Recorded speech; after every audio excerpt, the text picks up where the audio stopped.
भाई सुना है तुम्हारे यहाँ भी बिरयानी मिलती है? हाँ बिल्कुल, आइए बैठिए।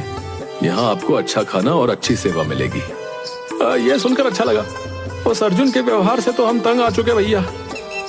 ये लीजिए, खाकर बताइए कैसी है।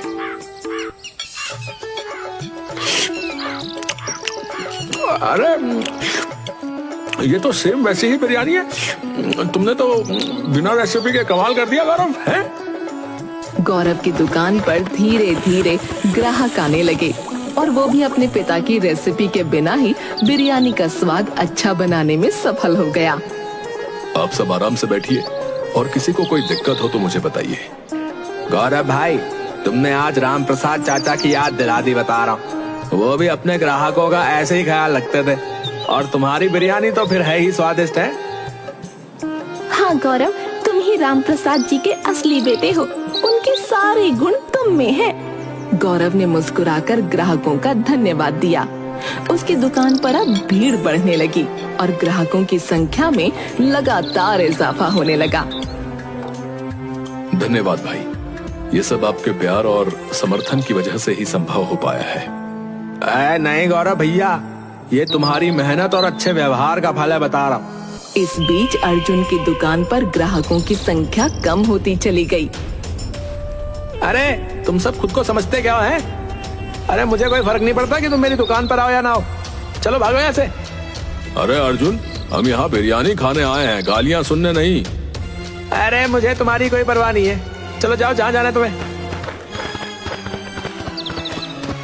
अर्जुन की दुकान अब लगभग खाली हो चुकी थी और गौरव की दुकान पर पहले से भी ज्यादा भीड़ थी।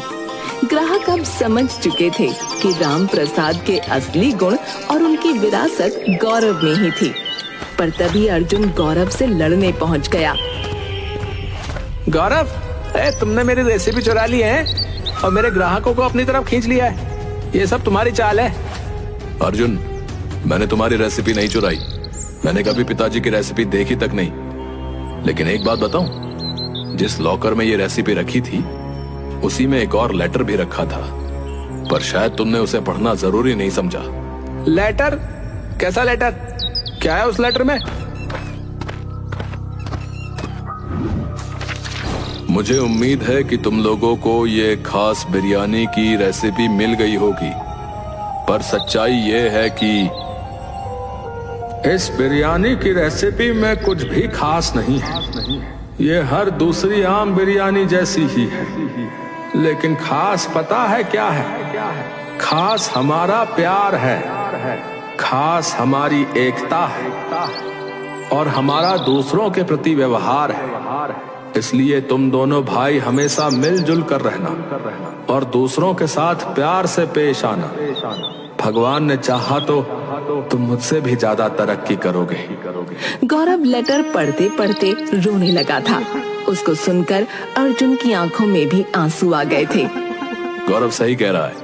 राम प्रसाद हमेशा हमसे प्यार से पेश आता था और हमें अपने जैसा मानता था। हाँ अर्जुन, तुम्हारे पिताजी की असली रेसिपी प्यार और सम्मान थी। हे भगवान, अगर पिताजी मुझे कहीं से देख पा रहे होंगे तो वो कितना निराश होंगे। भैया मुझे माफ कर दो, मैं अपनी गलती मानता हूँ। अब मैं समझ गया हूँ कि पिताजी की असली रेसिपी क्या थी। चलो अब हम मिलकर इस काम को आगे बढ़ाते हैं। गौरव ने अर्जुन को गले लगा लिया और दोनों भाइयों ने मिलकर काम करने का वादा किया। अब हम मिलकर पिताजी का सपना पूरा करेंगे। वो हमें एक साथ ही देखना चाहते थे। हाँ भैया, आपने सही कहा। अब हम दोनों मिलकर इस दुकान को और भी ऊंचाइयों तक पहुंचाएंगे। काश पिताजी मुझे माफ कर दें। मुझे पूरी उम्मीद है कि हम दोनों को साथ देखकर पिताजी को तुमसे कोई शिकवा नहीं होगा। लोगों ने ये देखकर खुशी जाहिर की और अब गौरव और अर्जुन की दुकान फिर से ग्राहकों से भरी रहने लगी। राम प्रसाद की असली रेसिपी प्यार और सम्मान ने दोनों भाइयों को एक साथ ला दिया और उनका बिजनेस फिर से फलने फूलने लगा।